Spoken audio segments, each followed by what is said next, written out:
चलिए सभी आ जाइए नाश्ते के लिए। हाँ भाई, लो मैं तो आ गया। आ जाइए बाबूजी। अरे अनुराग, शोणित नजर नहीं आ रहा सुबह से। शारदा, शोणित कहाँ है? मैंने भी सुबह से नहीं देखा उसे। उसके कमरे में तो देखो जरा। शोणित बेटे कहाँ हो? अरे लो, ये तो अपने कमरे में बंद है। शोणित नाश्ता करो बेटा, पापा और दादा तुम्हारा इंतजार कर रहे हैं। शोणित कोई जवाब नहीं दे रहा। क्या हो जाता है इस लड़के को? बाहर निकलो शोणित, शोणित।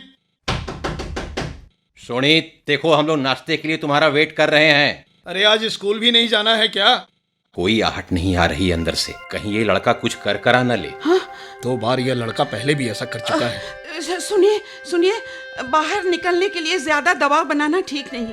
क्या पता कहीं गुस्से में आकर कोई घातक कदम न उठा ले। समझ में नहीं आता ये चाहता क्या है, किस बात की कमी है इसे। शहर का सबसे नामी गिरामी स्कूल, तमाम तरह की सुख सुविधाएं, सबके थोक प्यार दुलार का एकमात्र वारिस, पढ़ाई लिखाई में भी सबसे आगे रहने वाला, फिर क्या हो जाता है इस लड़के को? 15 साल का होने को चला, 10वीं में पहुंच गया, कम अकल या नादान रहने की उम्र भी नहीं रही। घर में किसी भी सदस्य की तरफ से कोई अनदेखी नहीं। बब्बा को कुछ चाहिए तो तुरंत हाजिर, बस मुंह से निकलने भर की देर है। वही तो मुझे भी समझ में नहीं आता। कहा क्रिकेट खेलेंगे, पूरा सेट मंगवाया गया। कोचिंग के लिए क्रिकेट एकेडमी में दाखिला भी करा दिया गया। सप्ताह में 3 दिन प्रैक्टिस कराने खुद मैं कार में बिठाकर साथ ले जाने लगा। इसके बाद उसने कहा गिटार बजाएंगे। गिटार खरीदा गया और सिखाने के लिए एक मास्टर ढूंढे गए। हाँ, हद तो तब हो गई जब उसने कहा कार चलाना सीखेंगे। ये भी सिखा दिया गया। इसका भी ख्याल नहीं किया गया कि लड़का अंडर एज है। और अंतिम फरमाइश उसकी मोबाइल सेट की थी, वो भी कीमती। खरीद दिया गया मोबाइल जिसकी कीमत थी 35,000 रुपए। इतना कुछ होने के बाद भी इस लड़के पर आखिर कौन सा प्रेत सवार हो जाता है? ना ना, सुनिए सुनिए, अब उसे कैसे निकाला जाए कमरे से? मेरा मन तो बहुत घबरा रहा है। रुको रुको, मुझे सोचने दो। अब अथक भाटिया नामक उसका एक सहपाठी दोस्त है, उसे बुला लो। हाँ ठीक कहा बाबूजी आपने, मैं उसे फोन करता हूँ।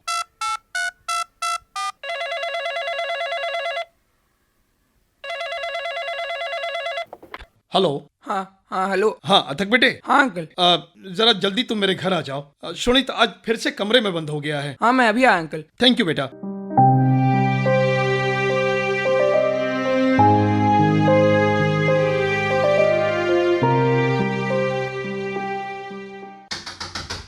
शोणित दरवाजा खोल, मैं आया हूँ। देखूँ तो जरा तू कमरे में बंद होकर क्या महान काम कर रहा है।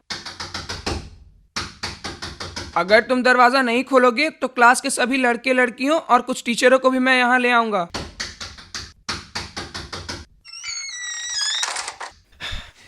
थैंक यू अथक बेटे, ईश्वर तुम्हें लंबी आयु दे। दादाजी मुझे जरा अकेले में इससे कुछ बात करने दीजिए। ठीक है बेटे, तुम लोग बात करो, हम लोग हट जाते हैं। आइए आइए बाबूजी। चलो शारदा चलो। क्यों ऐसी हालत बना रखी है? क्या हो जाता है तुम्हें?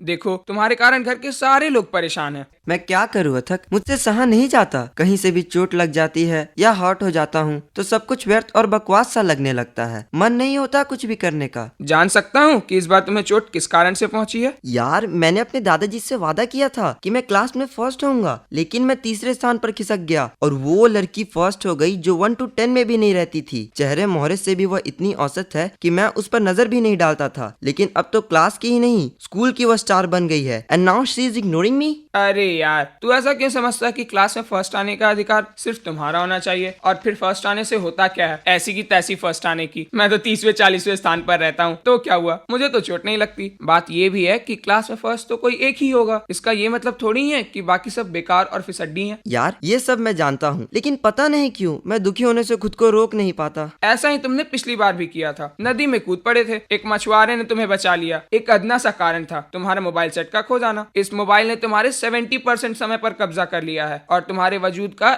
एक अनिवार्य हिस्सा बन गया है। तुम ठीक कहते हो। मोबाइल जब गुम गया तो मुझे ऐसा लगने लगा जैसे मैंने अपना सब कुछ खो दिया। लगा कि मैं इस दुनिया से कट गया और मेरे जीवन में कुछ बचा ही नहीं। कितना कुछ डेटा सेव कर रखा था मैंने। मेरा प्रेम, मेरी दोस्ती, मेरी दुश्मनी, कई महत्वपूर्ण सूचनाएं, ज्ञानवर्धक सामग्रियां, सब कुछ रिकॉर्डेड था इसमें। लगा कि अब मैं किस मुंह से नया मांगूंगा अपने पापा से। 35,000 रुपए कोई छोटी रकम नहीं होती। और अगर मांगने से मिल भी जाए तो इतना सारा जमा किया हुआ डेटा का क्या होगा। मुझे लगा जैसे इन सब के बिना जीना नहीं हो सकता और मैं नदी में कूद गया। एक मोबाइल सेट के खो जाने के कारण तुम्हारा जीना दुश्वार हो गया। मेरे पास तो कोई मोबाइल फोन नहीं है, तो क्या मेरा काम नहीं चल रहा? और मेरे जैसे लाखों बच्चे हैं। 15-20 वर्ष पहले जब मोबाइल टेक्नोलॉजी का इस तरह प्रसार नहीं हुआ था तो क्या लोग जी नहीं रहे थे? किसी चीज का गुम हो जाना भी भला कोई कारण होता है कहीं सुसाइड करने का? ऐसे में कल को तुम्हारा जूता खो जाए या तुम्हारा सबसे अच्छा ट्राउजर फट जाए तो ये भी तुम्हारे सुसाइड का कारण बन सकता है। तुम जो कहते हो उसमें कुछ भी गलत नहीं है अथक। मैं खुद भी सोचता हूँ कि मैं ऐसा क्यों हूँ, लेकिन मैं यह सोचते हुए भी वैसा का वैसा ही रह जाता हूँ। मुझे तुम्हारे बारे में भी ख्याल आता है कि तुम्हें तो किसी चीज की परवाह नहीं होती और तुम हमेशा बहुत कम में भी खुश रह लेते हो। मुझे भी ऐसा ही रहना चाहिए, लेकिन ऐसा हो नहीं पाता है। सब कुछ समझते हुए भी तुम एक ही भूल बार बार दोहरा रहे हो। नदी में कूदने के बाद तुमने अपने दादा वाली नींद की गोलियां खा ली थी। दरवाजा तोड़कर अगर डॉक्टर के पास नहीं ले जाए जाते तो तुम्हारा खेल खत्म ही हो जाता। यार, मॉर्निंग असेंबली में सुधाकर सर ने मुझे बुरी तरह अपमानित किया था। कसूर क्या था मेरा? बस यही ना कि मैं कार या बाइक से स्कूल आना जाना कर रहा था। मुझे अच्छी तरह याद है कि तुम्हें ऐसा करने से कई बार मना किया गया था कि जब स्कूल बस की सुविधा उपलब्ध है तो कोई अंडर एज छात्र निजी वाहन का प्रयोग ना करे। बात तब बिगड़ी जब तुम्हारे बाइक से एक लड़के को ठोकर लग गई थी। हल्की सी ठोकर लगी थी, कोई जान नहीं चली गई थी उसकी। हाँ ठीक है, तो तुम्हें सुधाकर सर ने फांसी की सजा थोड़ी ही सुना दी थी। यही कहा था कि तुम्हें अपनी रईसी और सुप्रियोरिटी शो करने का शौक हो गया है। आइंदा पकड़े गए तो कठोर कार्रवाई की जाएगी। सबके सामने उन्होंने मेरी फजीहत की। मुझे तो ऐसा लगा कि उन्होंने मुझे सरेआम नंगा कर दिया। कितनी बार कह चुका। हम लोग सुन रहे थे तुम दोनों की बातचीत। अब मेरी भी एक बात सुन लो। जब मैं अपने गांव के स्कूल में पढ़ता था तो मास्टर जी शैतानी करने वाले बच्चों के हाथ पैर बांधकर खजूर की छड़ी से पिटाई करते थे। इसका कोई बुरा नहीं मानता था। कभी कभी तो गार्जियन बदमाशी करने वाले अपने बच्चों को मास्टर जी से पिटवाने के लिए खुद स्कूल लेकर आ जाते थे। आजकल क्या हो गया है, मास्टर की हल्की सी डांट डपट भी तुम लोगों से सही नहीं जाती। बेटे, तुम्हारे दादाजी गांव के ही स्कूलों में पढ़कर एक ऊंचे प्रशासनिक पद पर पहुंच गए। तुम्हारे पिता भी इन्हीं दादा की देख रेख में पढ़कर आज कंपनी में बड़े अफसर हैं। बच्चों में इस तरह की तुनक मिजाजी अच्छी बात नहीं है बेटे। चलो नाश्ता करो और स्कूल जाओ। चलो बेटे। अथक बेटे, तुम भी चलो नाश्ता कर लो।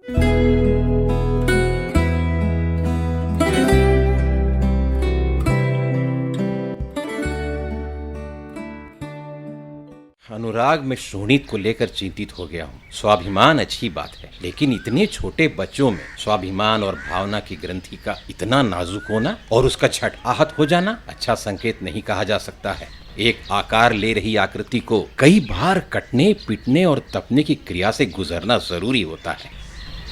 मैं सोचने पर विवश हो गया हूँ कि शोणित के बनने में कोई चूक तो नहीं हो रही है। आखिर क्यों ये लड़का बार बार आहत हो जाने की सीमाएं लांघ देने पर उतारू हो जा रहा है? मुझे भी कुछ समझ में नहीं आ रहा है बाबूजी। कहीं ऐसा तो नहीं कि इसके एक एक नखरे पर हमारा बीच जाना इसकी ज़हनियत और अखलाक पर गलत असर डाल रहा है? बाबूजी, सवाल है कि कौन आदमी अपने बच्चे की अधिकतम सहूलियत और जरूरत का ख्याल नहीं रखता। खासकर जो समर्थ और सुखी संपन्न है, वो अपने बच्चे को क्या अभाव और किल्लत में रखना पसंद करेगा? आप याद कीजिए, मेरी परवरिश में आपने कभी कोई कमी तो नहीं रहने दी। आज मैं जो कुछ भी हूँ आपके ही बताए हुए रास्ते पर चलकर पहुँचा हूँ। देखो, कुछ तो फर्क है। वो शायद इतना सूक्ष्म है कि तुम उसे देख नहीं पा रहे। मैंने कभी तुम पर स्कूल थोपने की कोशिश नहीं की। क्लास में तुम्हें अव्वल आना है, इसके लिए मैंने तुम पर कभी दबाव नहीं बनाया। तुम्हें नाश्ता और खाने में क्या लेना है, कब लेना है, तुम्हारी माँ ने इसकी परवाह कभी नहीं की। अरे बाइक और कार चलाना तुमने तब सीखा जब खुद नौकरी में आ गए। मोबाइल और इंटरनेट की तो तुमने पढ़ने के दौरान झलक भी नहीं देखी। हमारे समय और आज के समय में काफी फर्क आ गया है बाबूजी। यह ठीक है कि शोणित के अब तक के लालन पालन के प्रति पूरा परिवार तत्पर रहा। उम्र के 3रे साल में ही उसे अंग्रेजी माध्यम स्कूल में भर्ती करने के लिए तैयार किया जाने लगा। प्ले स्कूल में भेजना, फिर घर में ही कोचिंग दिलाना, अंग्रेजी माध्यम के सभी चर्चित स्कूलों में एडमिशन के लिए टेस्ट दिलवाने की गंभीर कवायद करना और अंततः पैरवी लगाकर एक बड़ी राशि डोनेशन में देकर शहर के सबसे नामी स्कूल में दाखिला करवाना। गार्जियन होने के नाते हमें इतना तो करना ही था बाबूजी। दाखिला मिल गया तो अपने यारों रिश्तेदारों को बुलाकर एक ग्रैंड पार्टी दी। इसकी क्या जरूरत थी? आपको लगा कि अब इस लड़के को स्वर्णिम भविष्य का गारंटी कार्ड हाथ लग गया है। इसके बाद हम सभी का ध्यान बस उसी पर अटक कर रह गया। घर भर की नजरें उसी पर बिछी रहने लगी। उसका सोना, जागना, स्कूल के लिए तैयार होना, नाश्ता खाना, होमवर्क कराना, खेलना, क्लास में वो अव्वल स्थान पर पहुंचे, इसके लिए कभी मैं कभी तुम उसे खड़ी खड़ी ताकीद करने लगे। उसके पढ़ने लिखने और याद करने के तरीके को बार बार बदलते रहे। हाँ, बाबूजी ठीक कहते हैं। हिदायतों के बोझ से मानो वो दब सा गया। वो इसे इस रूप में लेने लगा कि पिता की इच्छा पूरी ना करके वो एक बहुत बड़ा गुनाह कर रहा है। गुनाह से उबरने के लिए उसने रात दिन खुद को पढ़ाई में झोंकना शुरू कर दिया और अंततः अव्वल स्थान पर पहुंचने में उसे कामयाबी मिल गई। ये कामयाबी उसे यार दोस्त, खेल कूद, हंसी मजाक, गपशप, टीवी रेडियो से पूरी तरह कटकर किताबी कीड़ा बन जाने की कीमत पर प्राप्त हुई। इन मनस्थितियों में वो एकांत प्रिय और अंतर्मुखी होता चला गया। ठीक है, लेकिन अब तो वो बड़ा हो गया है शारदा। आप लोग उसे थोड़ी आजादी देना चाहते हैं, चलिए वह भी करके देखते, लेकिन प्रोत्साहन तो उसे देते ही रहना होगा ताकि वह ऊंचे अंक से इंटर करके IIT की प्रवेश परीक्षा में सफलता प्राप्त कर सके। अब हमारा जो पारिवारिक स्टेटस है उसमें उसे कम से कम इंजीनियर तो बनना ही है ना बाबूजी। अगर वो IIT एंट्रेंस कंप्लीट नहीं कर सका तो तब भी उसे इंजीनियर ही बनना है। आप और हम कब काम आएंगे?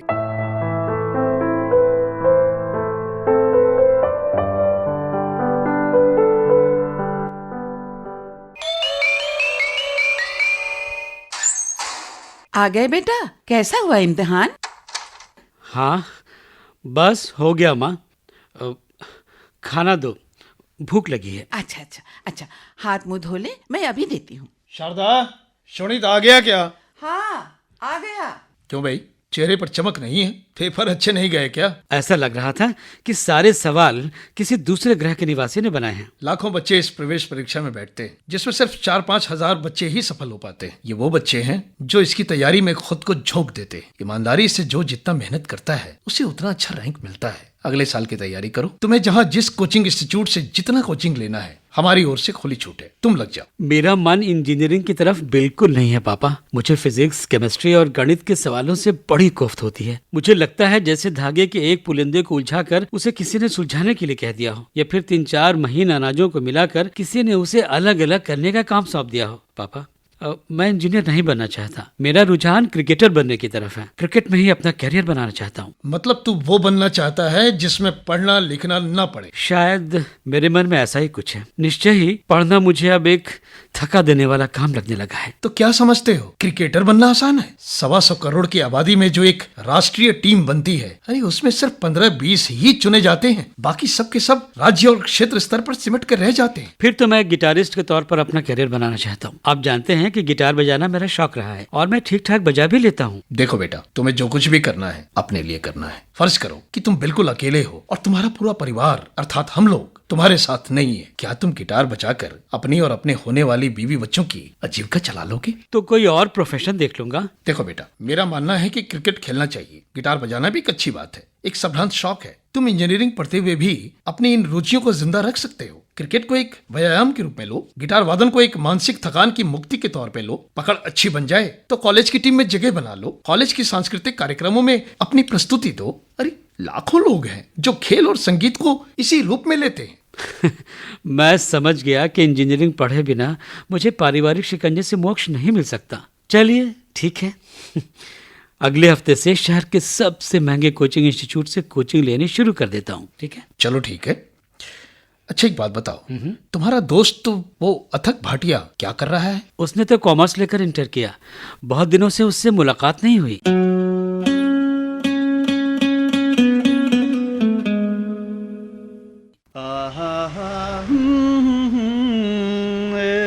अरे अथक, रुको भाई, कहाँ से आ रहे हो? पिछले महीने तुम्हारे बारे में पापा पूछ रहे थे। शोणित, तुम सिनेमा देखकर आ रहा हूँ यार। बस जिंदगी मस्ती में चल रही है। और पढ़ाई लिखाई? जनता कॉलेज में मैंने बीकॉम में एडमिशन ले लिया है। तुम तो जानते ही हो कि शहर के सबसे चालू और सार्वजनिक कॉलेज में प्राय सबको एडमिशन मिल जाता है। मुझे भी मिल गया। यहाँ किसी भी प्रवेश परीक्षा में पास करने की कोई जरूरत नहीं। आगे क्या करना है इस कॉलेज में पढ़कर? कुछ भी कर लूंगा यार। कुछ भी कर लूंगा। सड़क बनाऊंगा, फर्नीचर बनाऊंगा, बिल्डिंग बनाऊंगा, सब्जी या फल की दुकान खोल लूंगा, टेलरिंग शॉप खोल दूंगा, मोटर मैकेनिक, पेंटर, प्लम्बर या इलेक्ट्रिशियन बन जाऊंगा। कहने का मतलब ये कि इंजीनियर, डॉक्टर और साइंटिस्ट छोड़कर बाकी सारा कुछ इसी कॉलेज से पढ़कर बना जा सकता है। सुना कि तुम शहर के नंबर 1 कोचिंग क्लासेस से कोचिंग ले रहे हो, सब कुछ ठीक चल रहा है ना? नहीं अथक, ठीक नहीं चल रहा है यार। इंस्टीट्यूट के मंथली टेस्ट में मेरा रैंक काफी नीचे रहता है। मैं अच्छा नहीं कर पा रहा हूँ। पापा और दादाजी लगातार मुझे प्रोत्साहन भाषण का टॉनिक देते रहते हैं। उस टॉनिक से मेरी सेहत बनने की जगह और बिगड़ती जा रही है। तैयारी में मेरा मन बिल्कुल नहीं लग रहा है। अरे लेकिन तू तो नीचे की कक्षाओं में अच्छा खासा रैंक होल्डर बना रहता था। खैर, हताश होने की जरूरत नहीं है। सुन, फिर कोई गलत सलत कदम मत उठा लेना, हाँ? कहते हैं कि इस दुनिया में तेज दिमाग लोगों के लिए कम काम है और कम दिमाग वाले लोगों के लिए बहुत ज्यादा काम है।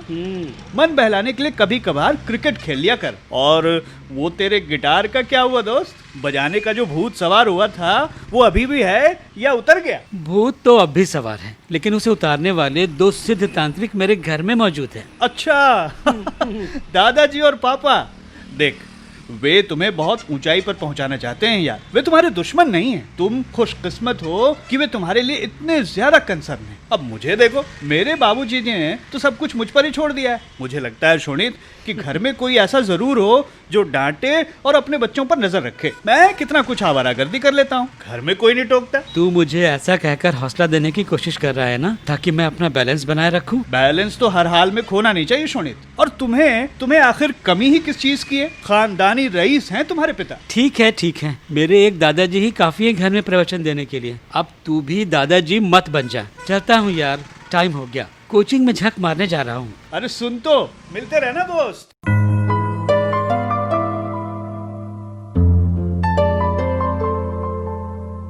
समझ में नहीं आ रहा कि इस लड़के को क्या हो गया है। रात भर हम टकटकी लगाकर देखते रहे, अब आएगा, कुछ समझ नहीं आ रहा। जरा मोबाइल देना तो, अथक को बुलाकर पूछता हूँ। हाँ, ये ठीक रहेगा। हेलो अथक बेटे, जरा मेरे घर आना बेटा। जी, अभी? हाँ बेटा, अभी इसी वक्त। अच्छा, आता हूँ। अरे अथक को भला क्या पता होगा?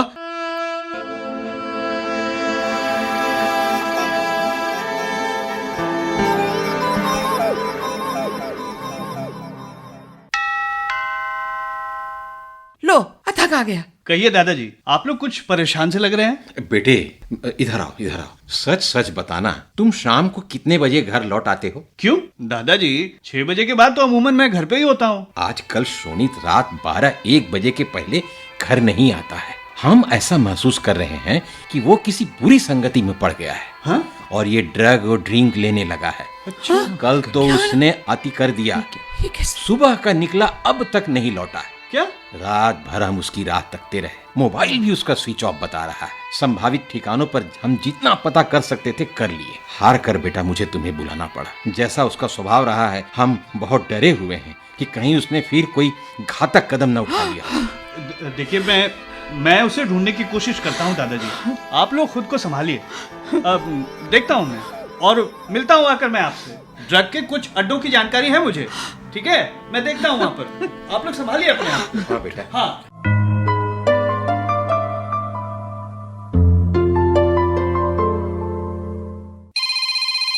हेलो। हाँ अथक बोलो। अंकल शोणित मिल गया। क्या? मैं उसे ऑटो से लेकर आ रहा हूँ। आप लोग घबराइए मत, लेकर आ रहा हूँ मैं। शारदा। जी। बाबूजी। हाँ। अरे शोणित मिल गया है। अथक का फोन था। कहाँ मिला? कब लेकर आ रहा है? बस अभी तुरंत लेकर ही आ रहा है वो। भगवान का लाख लाख शुक्र है, मेरा बेटा मिल गया। हे भगवान।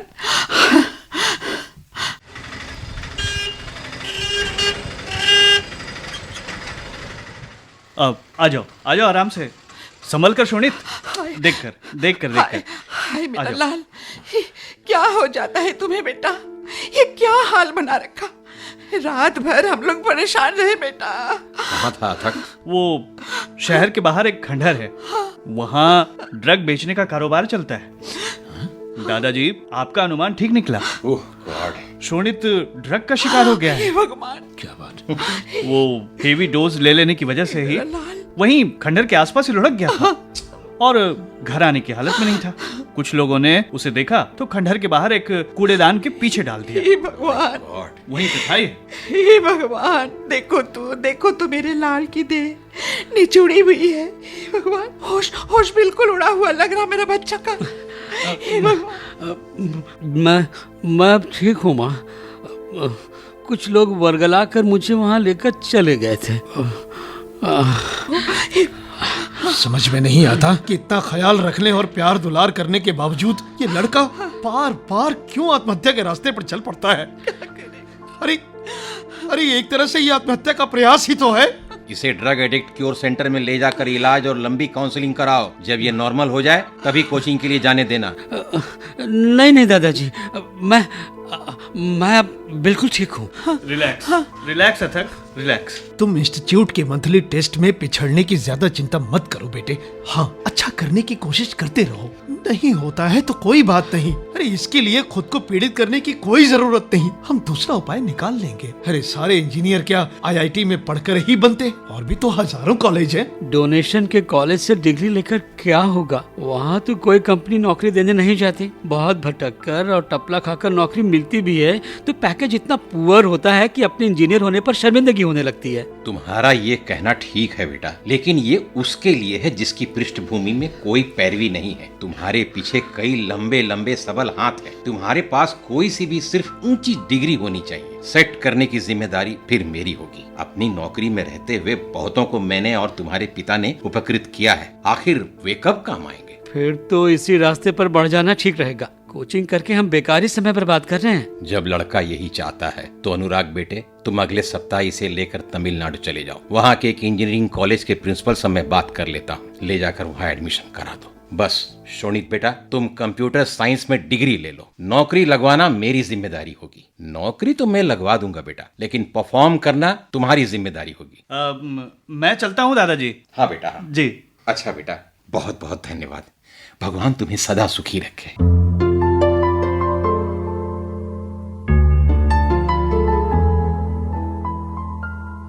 बाबूजी, मैं जरा कार की सर्विसिंग करवा कर आता हूँ। आपको क्या कहीं जाना है? हाँ बेटा, मुझे जरा डॉक्टर से मिलना है। बाबूजी, आपको पता है अतक भाटिया ने कार का एक बहुत बड़ा सर्विस सेंटर खोल लिया है। चलिए उसी के पास चलते हैं।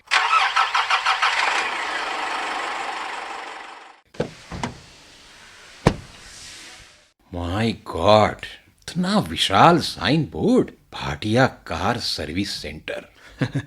अंदर आकर देखिए बाबूजी, तब आपको पता चलेगा। लगभग 2 दर्जन मैकेनिक और हेल्पर इसमें काम करते हैं। और ये देखिए 30-40 कारें सर्विस के लिए खड़ी हैं। उसकी व्यस्तता यहाँ देखते ही बनती है बाबूजी। कभी कार ऑनर, कभी मैकेनिक, कभी स्टोर कीपर, कभी अकाउंटेंट, बिना गैप ये एक के बाद एक उसके ऑफिस में उसके इंस्ट्रक्शंस की बाट जोते रहते हैं। और उसका ऑफिस देखिए, आप यकीन नहीं करेंगे कि किसी आर्किटेक्ट से जबरदस्त फर्निश किया हुआ उसका एयर कंडीशन रूम उस अथक के बैठने के लिए है जो सदा अपने क्लास के अंतिम बेंच का लड़का रहा है। अरे दादाजी, अंकल आप धन्य भाग्य। आइए बैठिए, कहिए कैसे आना हुआ? अपनी कार लाया हो बेटा, उसकी सर्विसिंग करवा दो। जी। वैसे तुम्हारे इस प्रतिष्ठान को देखकर बाबूजी भी हैरान हो गए। ऐसा है दादाजी कि दरअसल मुझे भी कभी कभी खुद को पहचानने में असुविधा हो जाती है। इस कुर्सी पर बैठने के बाद खुद को ही चिऊटी काट कर जांच लेता हूँ कि ये सच्चाई है ना, कोई सपना तो नहीं। ईश्वर की कृपा है, वरना मैंने तो किसी के गैराज में हेल्पर बनकर सीखना शुरू किया था। एक अच्छा मोटर मैकेनिक बनने के लिए खुद को बहुत घिसना और रगड़ना पड़ा दादाजी। तुमने कमाल कर दिया है बेटा, वाकई मुझे तुम पर बहुत गर्व हो रहा है। बाय द वे दादाजी, शोणित कहाँ है? अब तक तो इंजीनियर बन गया होगा। जब कॉलेज में था तो उससे फोन पर कभी कभी बात हो जाती थी। वो बहुत अभागा है अथक। 3 कंपनियों में उसकी नौकरी लगाई गई, कहीं वह टिक नहीं सका। लगातार विफलता की कुंठा उसे फिर कोई गलत कदम उठाने के लिए बाध्य न कर दे, इसीलिए उसे अपने पास ही बुला लिया। 1 आध सप्ताह में आ जाएगा। घर का इकलौता चिराग है, उसे हम जिस किसी हाल में भी महफूज देखना चाहते हैं। ओह, बड़ा अफसोस हो रहा है सुनकर। आने से बताइएगा, मैं मिलूंगा उससे। अच्छा चलिए, चलकर आपकी कार देख लेते हैं। हाँ बेटा, आइए, चलो आइए। आइए बाबूजी, चलिए। आई, आज आने में बहुत देर हो गई। हाँ शारदा, ऑफिस में एक अर्जेंट मीटिंग करनी पड़ी। शोणित आ गया क्या? हाँ, वो तो 1 बजे ही आ गया। हे लीजिए, आपकी आवाज सुनते ही उठ गया। प्रणाम पापा। खुश रहो बेटा। खाना पीना कर लिए?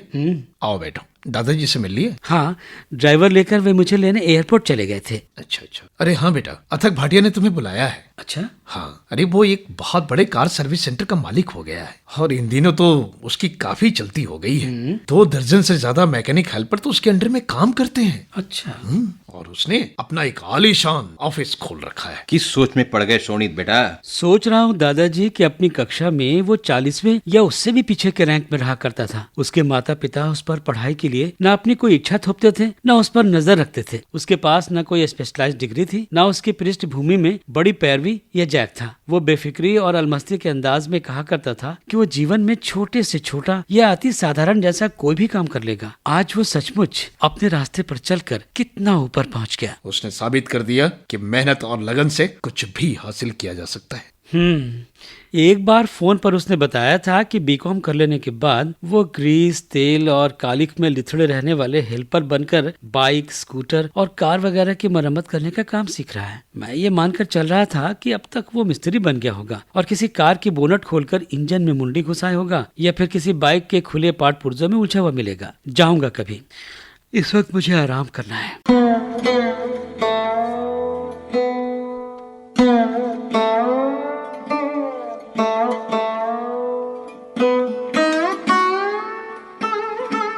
लो, शुरू हो गया उसका शोक गीत।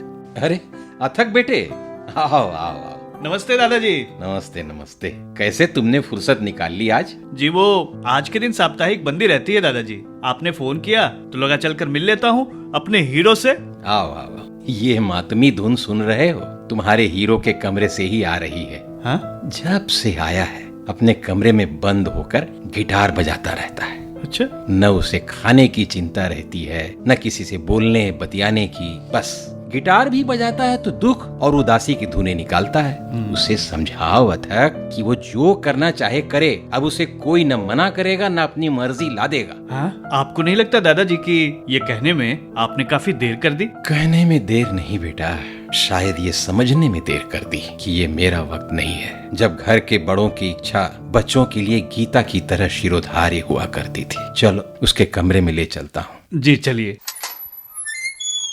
हाय शोणित, मेरे यार, कैसा है तू? बस ठीक हूँ। देख मैं आ गया हूँ। अब यहाँ कोई उदासी और मायूसी नहीं रहेगी। यार तू सचमुच कितना अच्छा गिटार बजाने लग गया है। लेकिन इस तरह दर्द, दुख और नाउम्मीदी के गीत क्यों बजाते हो? खुशी, उत्साह और मौज मस्ती को तूने धकिया कर किनारे क्यों कर दिया है? मैंने कई बार इसे समझाया कि गिटार ही बजाना है तो बेशक बजाओ, बन जाओ एक बड़ी गिटारिस्ट। लेकिन ये शोक और मातम की धुनों से निकलो बाहर और उमंग व जोश को जीवन में जगह दो। हद हो गई। अब गिटार पर मैं कौन सा गीत बजाऊंगा इसका निर्णय भी आप करेंगे। मैं कह देता हूँ कि अब मुझे कोई टोका टाकी ना करे, वरना मैं घर से चला जाऊंगा हमेशा के लिए। इस तरह से अशिष्ट और क्रोधित होकर तुम अपने दादाजी से बात करोगे? अरे मैंने आज तक इनसे कभी एक जुबान न लड़ाई और न ही इस तरह बेरुखी से पेश आया। जितना ही हम तुम्हारे नखरे उठाते जा रहे हैं उतना ही तुम हमारे सिर चढ़ते जा रहे हो। आखिर ऐसा क्या है तुम में कि हम तुम्हें झेलते रहे? कमरे में बंद होकर गिटार बजाना भी कोई काम है? अब हम तुम्हारी ये हरकत नहीं झेलेंगे। तुम्हें जो करना है कर लो। और आज तो मैं इस गिटार को तोड़ के ही रख दूंगा। नहीं अनुराग, नहीं, गिटार को मत तोड़ो। अरे ये तो एक म्यूजिकल इंस्ट्रूमेंट है, इस पर क्यों गुस्सा उतारना? इसका काम तो 2 दिलों में संगीत और प्रेम पैदा करना है। शोणित को अब संगीत की दुनिया में ही जाने दो। क्या पता संगीत ही इसका मुकाम और मंजिल हो। बजाओ बेटा, बजाओ, जितना बजा सकते हो बजाओ। बहुत खूब दादाजी, बहुत खूब। आज आपका ये फैसला मुझे बिल्कुल सही लग रहा है, बिल्कुल सही।